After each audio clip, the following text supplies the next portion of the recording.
बिस्मिल्लाहिर्रहमानिर्रहीम। अस्सलाम वालेकुम boys. Analog and digital electronics के पहले लेक्चर में खुश आमदीद। हम लोग ट्रांजिस्टर से स्टार्ट करेंगे। जो मैं बुक फॉलो कर रहा हूँ वो है रॉबर्ट एल बॉयलस्टैड की बुक। बुक मेरे पास सॉफ्ट फॉर्म में भी अवेलेबल है, आप कोई हार्ड फॉर्म में लेना चाहें आपकी मर्ज़ी। बाकी सॉफ्ट फॉर्म में आप आके मुझसे ले लें। फ़ाइल वो थोड़ी सी बड़ी है, वो गूगल ड्राइव बना के ईमेल करनी पड़ेगी, व्हाट्सएप पे वो नहीं आएगी। तो एनीवेज़ वो मैं आप लोगों को बुक इंशाल्लाह प्रोवाइड कर दूंगा अगर आप सॉफ्ट फॉर्म में लेना चाहते हैं। हार्ड फॉर्म में ले लें ज़्यादा अच्छी बात है, क्योंकि ये बहुत यूज़फुल बुक है, मेरे भी अभी तक काम आती है। ये बेसिक इलेक्ट्रॉनिक्स की बुक है, ये हमेशा आपके काम आएगी। तो आई वुड सजेस्ट कि इस तरह की book being an electrical engineer आप अपने पास एक ले लें वो। तो ट्रांजिस्टर से स्टार्ट करते हैं। सबसे पहले तो ये चीज़ ज़रा अपने जहन में बिठाओ कि ट्रांजिस्टर होता क्या है। देखो, पीएन जंक्शन जो आप ग़ालिबन मेरे ख्याल से एफएससी से पढ़ते आ रहे हैं, शायद 9th क्लास में भी था पीएन जंक्शन। तो ट्रांजिस्टर एक्चुअली दो पीएन जंक्शंस को आपस में मिला दिया गया है, राइट। दो पीएन जंक्शंस को आपस में मिला दिया गया है, वो आपके पास एक ट्रांजिस्टर बन चुका है। मतलब फॉर एग्ज़ाम्पल ये था एक पीएन, इसी तरह ये था एनपी। मतलब ये पीएन है, इस तरह एनपी बन जाएगा, जैसा भी ये बात तो वही सेम ही है। तो ये जो पी पोर्शन है ना इसका, इसको एक ही बना दिया गया, एक साइड पे एन है, एक साइड पे एन है। ये है आपके पास एक एन पी एन ट्रांजिस्टर। इसी तरह आपके पास पी एन पी ट्रांजिस्टर भी हो सकता है, राइट। ये क्या चीज़ है आपके पास, इसको आप कहते हैं ट्रांजिस्टर। अब हम ज़रा ऐसा करते हैं, एक दफ़ा रिकॉल कर लेते हैं कि आपके पास पी एन जंक्शन था क्या, जो हमने एक ज़माने में एफएससी में पढ़ा था।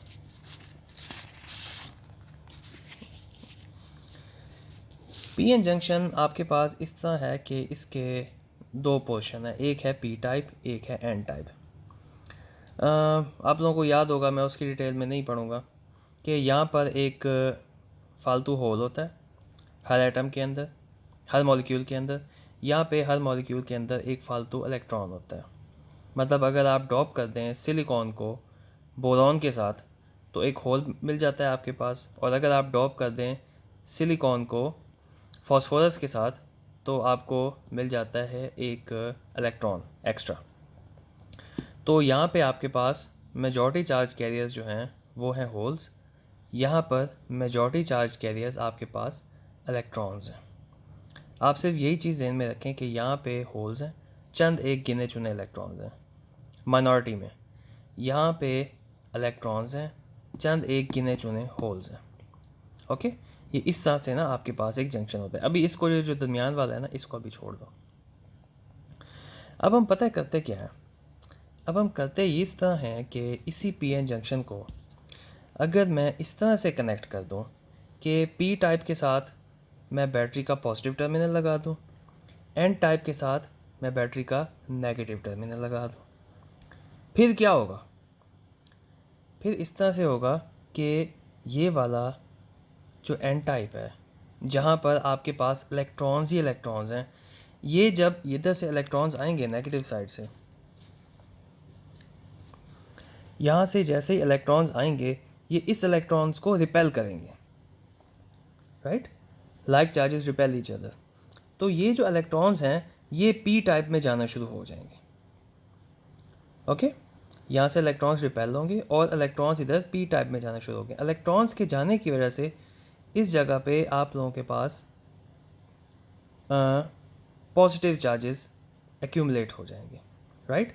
यहाँ पे ये इलेक्ट्रॉन इसको पुश करेगा, ये इलेक्ट्रॉन इसको, ये इलेक्ट्रॉन इसको, ये इलेक्ट्रॉन इसको, एंड पे जो यहाँ पे इलेक्ट्रॉन होगा ना ये उड़ के इधर चला जाएगा।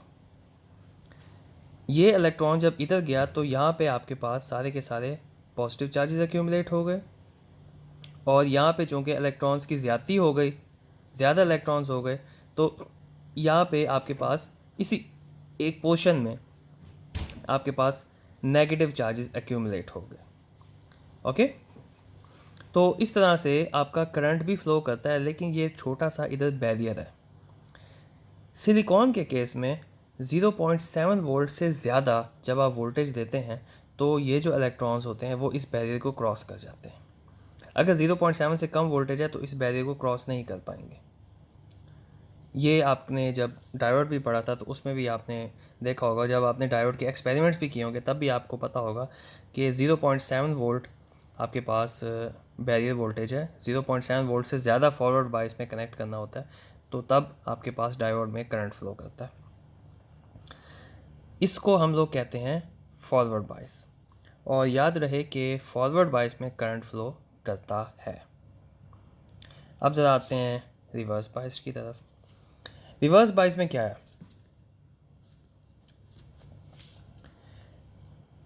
अच्छा, एक और चीज़ मुझे भूल गई। देखो, ये तो थी डायरेक्शन इलेक्ट्रॉन्स के फ़्लो की। आपने एक और चीज़ भी पढ़ी होगी कि जो कन्वेंशनल करंट होता है वो पॉजिटिव से नेगेटिव फ़्लो करता है। इलेक्ट्रॉन्स यहाँ पे यूँ फ़्लो कर रहे हैं, लेकिन जो करंट की डायरेक्शन है ना वो इस तरह से है। ये आपने इधर जहन में रखना है। ओके, अब हम ज़रा रिवर्स बायस समझने की कोशिश करते हैं कि रिवर्स बायस क्या चीज़ है। बैटरी के टर्मिनल्स जो थे ना फॉरवर्ड बायस में, मैंने उनको उलट कर दिए। यानी कि अब पी टाइप के साथ मेरा कनेक्टेड है क्या चीज़?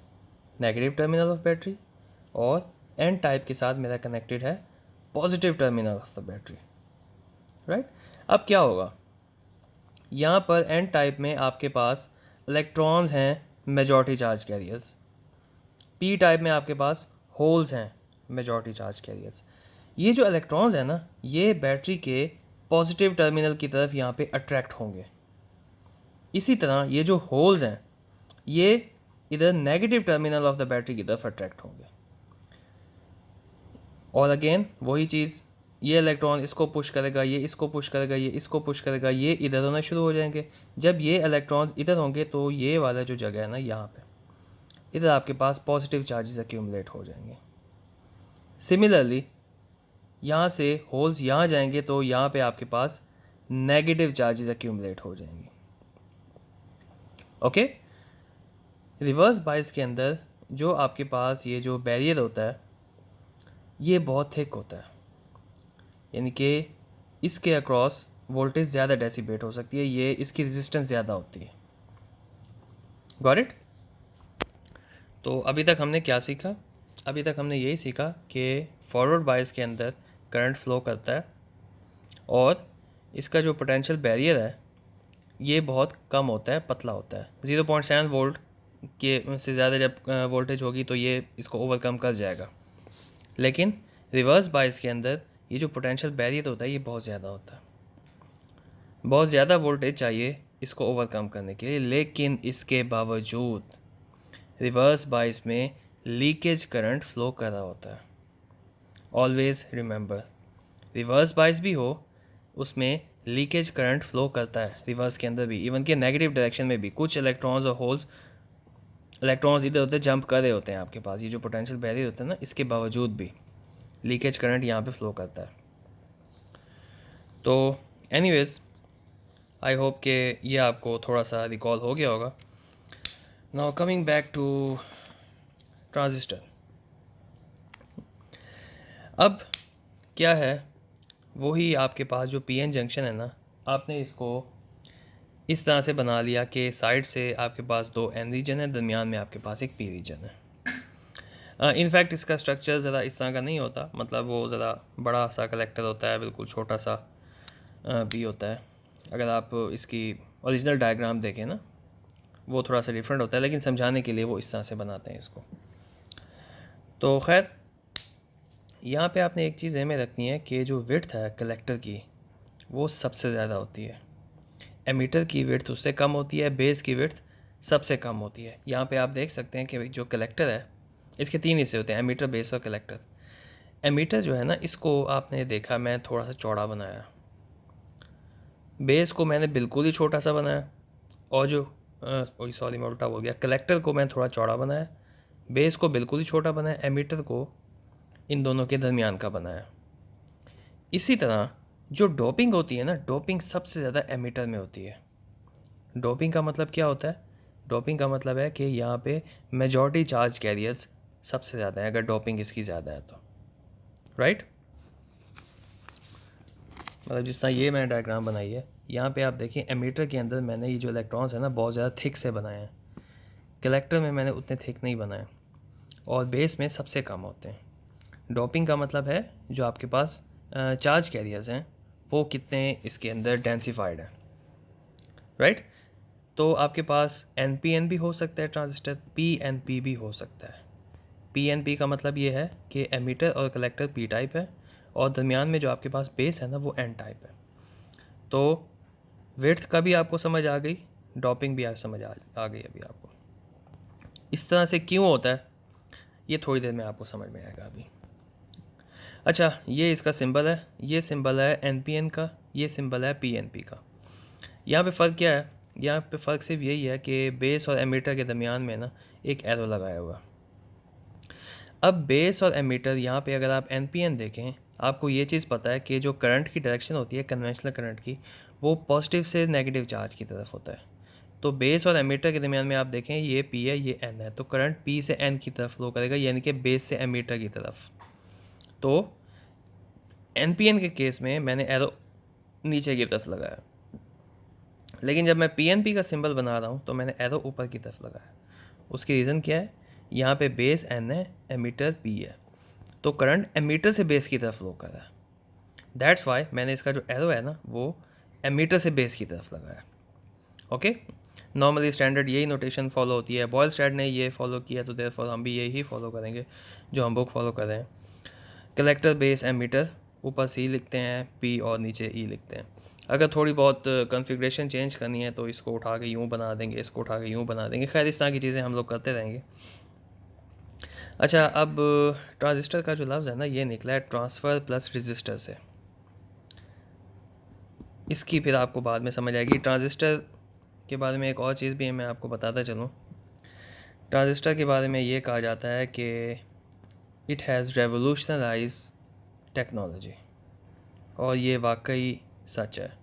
ये आप सब लोगों के हाथ में जो स्मार्टफोन्स हैं, आपके जो स्मार्टफोन के अंदर जो माइक्रो प्रोसेसर है, इसके अंदर approximately on average 2 billion transistor लगे हैं। एक इतनी सी छोटी सी चिप है माइक्रो प्रोसेसर की, उसमें 2 बिलियन ट्रांजिस्टर हैं। 2 बिलियन का मतलब है 2 अरब।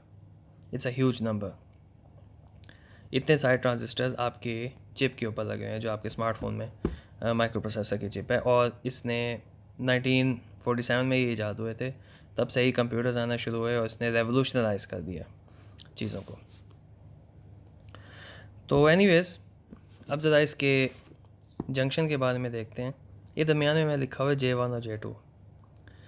ये पता है J1 J2 क्या है? ये जो अभी मैंने आपको पढ़ाया ना, डिप्लीशन रीजन, इसको हम कहते हैं जंक्शन। तो ट्रांजिस्टर जो हम लोग यहाँ पे पढ़ रहे हैं इसको हम कहते हैं BJT, बाईपोलर जंक्शन ट्रांजिस्टर। इसके 2 पोल्स हैं और ये जंक्शन है बीच में इनके, यानी कि 2 पोल्स वाला जंक्शन, इसी वजह से इसको कहते हैं बाईपोलर जंक्शन ट्रांजिस्टर। तो ये जो जंक्शन हम लोग बनाते हैं ना, इन जंक्शंस को हम किस तरह से सेट करते हैं, किस तरह फॉरवर्ड बाइस, किस तरह रिवर्स बाइस करते हैं, ये चीज़ बड़ी इंपॉर्टेंट होती है, क्योंकि इसको चेंज करने से हमारे ट्रांजिस्टर की ऑपरेशन, ट्रांजिस्टर का प्रॉपर्टीज़ चेंज हो सकती हैं। हाँ, एक और चीज़ मैं यहाँ पे लिख दूँ, ट्रांजिस्टर के जो मेन यूजेस हैं ना वो बज़ाहिर तो 2 हैं, लेकिन और भी बहुत सारे यूज़ हो सकते हैं। ट्रांजिस्टर एज ए स्विच भी यूज़ हो सकता है, या एज एन एम्पलीफायर भी यूज़ हो सकता है। वो किस तरह? वो इस तरह के हम ये जो पूरा कोर्स पढ़ेंगे ना, ये ट्रांजिस्टर में ही हम लोग गुजरेंगे, ट्रांजिस्टर और FETs में। तो इंशाल्लाह आहिस्ता आहिस्ता ये बात समझ में आ जाएगी आप लोगों को। अगर जो J1 जो जंक्शन है आपके पास, अगर J1 है फॉरवर्ड बाइस, J2 है रिवर्स बाइस, तो आपका ट्रांजिस्टर काम करता है एक्टिव रीजन में, और इसकी जो मेन एग्जांपल है आपके पास वो है एम्पलीफायर्स। ओके, अगर ट्रांजिस्टर आपका, इसका जंक्शन J1 फॉरवर्ड बाइस है, J2 भी फॉरवर्ड बाइस है, इस तरह से, तो ये सैचुरेशन रीजन में काम करता है, उस वक्त ट्रांजिस्टर आपका ऑन होता है। इसकी हम एप्लीकेशंस करेंगे तो फिर आपको समझ आएगी, बल्कि पूरे कोर्स में आप यही बात ही समझते रहेंगे। ये टेबल आप अपने पास कहीं पे बना के रख लें। अगर दोनों रिवर्स बायस हों तो ट्रांजिस्टर आपका कट ऑफ रीजन में काम करता है, यानी कि ऑफ रहता है। तो एम्पलीफिकेशन की बात भी हो गई। अगर आपने एम्पलीफायर बनाना है तो आपको एक को रखना है फॉरवर्ड बायस, दूसरे को रखना है रिवर्स बायस। ये इन जंक्शंस की बात कर रहा हूँ। और अगर आपने स्विचिंग करनी है तो फिर आप फॉरवर्ड और रिवर्स दोनों के दरमियान में स्विचिंग करते रहेंगे। इस तरह से आपका जो ट्रांजिस्टर है ना वो एज ए स्विच यूज़ होगा। ओके। बाकी अगर J1 को रिवर्स बायस रखें और इसको फॉरवर्ड बायस रखें तो ये ट्रांजिस्टर आपका इन्वर्टेड हो जाता है, लेकिन इसकी बहुत कम एग्जांपल्स हैं, हम लोग इसको नहीं करेंगे। लेकिन आपको पता ज़रूर हो कि इस तरह से भी आपका ट्रांजिस्टर यूज़ हो सकता है, देयरफॉर इसको लिखना ज़रूरी था यहाँ पर। अब जब थोड़ा सा ऑपरेशन पढ़ते हैं ट्रांजिस्टर का। देखो, पहले तो एक छोटी सी फ़िलासफ़ी समझो। आपके घर में बहुत सारी अप्लाइंसेस होती हैं। अगर आपके पास फॉर एग्ज़ाम्पल मैं यूँ कहता हूँ कि जो ये J1 जंक्शन है इसको मैं रखूँगा फॉरवर्ड बायस, J2 को मैं रखूँगा रिवर्स बायस, और इसकी जो रेजिस्टेंस है ना ideally that has to be zero. होती नहीं है, ज़ाहिर है कुछ रेजिस्टेंस होती है जिसकी वजह से 0.7 वोल्ट यहाँ पे डेसीबेट होता है ना, कुछ रेजिस्टेंस तो होती है। लेकिन आइडियली हम लोग स्टार्ट आइडियल से ही करते हैं ताकि फिर प्रैक्टिकल अप्रोच की तरफ जाएं। और इस तरह जो J2 है वो ideally it has to be infinity. इसकी जो रेजिस्टेंस है J1 की रेजिस्टेंस ज़ीरो होनी चाहिए, J2 की रेजिस्टेंस इन्फिनिटी होनी चाहिए आइडियली, राइट। अब क्या है, अब बस एज्यूम करो कि भाई ये ट्रांजिस्टर के अक्रॉस इसके दरमियान से करंट गुजर है I, ठीक है। इस ट्रांजिस्टर में से करंट गुजर है I। J1 के अक्रॉस जो इसको रेजिस्टेंस मिली वो थी बहुत कम, यानी कि आइडियली ज़ीरो होनी चाहिए थी, लेकिन थोड़ी सी होती है। इसका मतलब ये है कि जो इनिशियल वोल्टेज थी, इनपुट वोल्टेज थी, वो बहुत कम थी। और जो J2 के अक्रॉस इसको रेजिस्टेंस मिलेगी उसकी वैल्यू बहुत ज़्यादा होगी। वैल्यू ज़्यादा होने की वजह से जो वी आउट है इसकी वैल्यू ज़्यादा होगी। इसका मतलब ये है कि आपका वी आउट वी इन से ज़्यादा है। जो आपके पास इनपुट के अक्रॉस वोल्टेज थी उसको आपने किसी तरह से एम्पलीफाई कर दिया। आई बात समझ? मतलब अगर आप ट्रांजिस्टर को इस तरह से कनेक्ट करते हैं कि यहाँ पे आप फॉरवर्ड बायस कर दें, J2 के अक्रॉस आप रिवर्स बायस कर दें, तो इन बायसिंग की इंटेंसिटी की वजह से, डिपेंडिंग ऑन द इंटेंसिटी, आप इनपुट वोल्टेज को एम्पलीफाई कर सकते हैं। जो आपके पास आउटपुट के अक्रॉस जो वोल्टेज आएगी वो एम्पलीफाइड वर्जन होगी इनपुट वोल्टेज का। ये तो अभी हम सिर्फ जहन में स्केच बना रहे हैं ना, बाद में जब इसकी हम लोग क्वेश्चंस करेंगे इसके और प्रैक्टिकल इसको देखेंगे तो फिर आपको ये बात ज़्यादा अच्छी तरह से समझ आएगी। तो वही चीज़ जो भी मैंने बताई, इसको आप देखें, ये आपके पास एमीटर है, ये बेस है, ये N है, ये P है। इसको मैंने कनेक्ट कर दिया फॉरवर्ड बायस में। फॉरवर्ड बायस में कनेक्ट करने का मतलब जैसा कि आपको यहाँ पे दिखाया गया है, P को P के साथ, N को नेगेटिव के साथ, और रिवर्स बायस में P को नेगेटिव के साथ, N को पॉजिटिव के साथ। इधर देखो ज़रा, यहाँ पे N को नेगेटिव के साथ कनेक्ट किया गया और ये दरमियान में जो होल्स हैं P को, इसको पॉजिटिव के साथ कनेक्ट किया गया। तो जो ये वाला आपका पोर्शन है ना एमीटर और बेस का, एमीटर और base is forward bias. Similarly यहाँ पे आप देखें, नेगेटिव को कनेक्ट किया गया है पॉजिटिव के साथ, और पॉजिटिव जो यहाँ पे होल्स हैं इसको कनेक्ट किया गया है नेगेटिव चार्ज के साथ बैटरी के। तो ये वाला जो आपका पोर्शन है ये है रिवर्स बायस। दैट मीन्स कि इसकी रेजिस्टेंस कम होगी, इसकी रेजिस्टेंस ज़्यादा होगी। इस ज़्यादा रेजिस्टेंस की वजह से ये एम्पलीफिकेशन आपको फ्यूचर में दे सकता। आज तो हम बस सिर्फ इंट्रोडक्शन इसका पढ़ रहे हैं, अगली क्लास में इंशाल्लाह छोटा सा एम्पलीफाई भी इसको मैं आपको करके दिखाऊँ कि एम्पलीफाई किस तरह इसको होगा। तो एनीवेज़ ये बात आपको नज़र आ रही है कि यहाँ से इलेक्ट्रॉन्स तो चलो ठीक है, मैं कह सकता हूँ कि इधर से फ़्लो करेंगे, लेकिन ज़ाहिर है कन्वेंशनल करंट को हम लोग फॉलो करते हैं इंटरनेशनली, तो कन्वेंशनल करंट के अकॉर्डिंगली यहाँ से कलेक्टर करंट फ़्लो करेगा और कलेक्टर करंट थोड़ा सा उसका पोर्शन आई बी से फ़्लो करेगा जिसकी वैल्यू बहुत मिनिमम होगी, और आई ई से फ़्लो करेगा।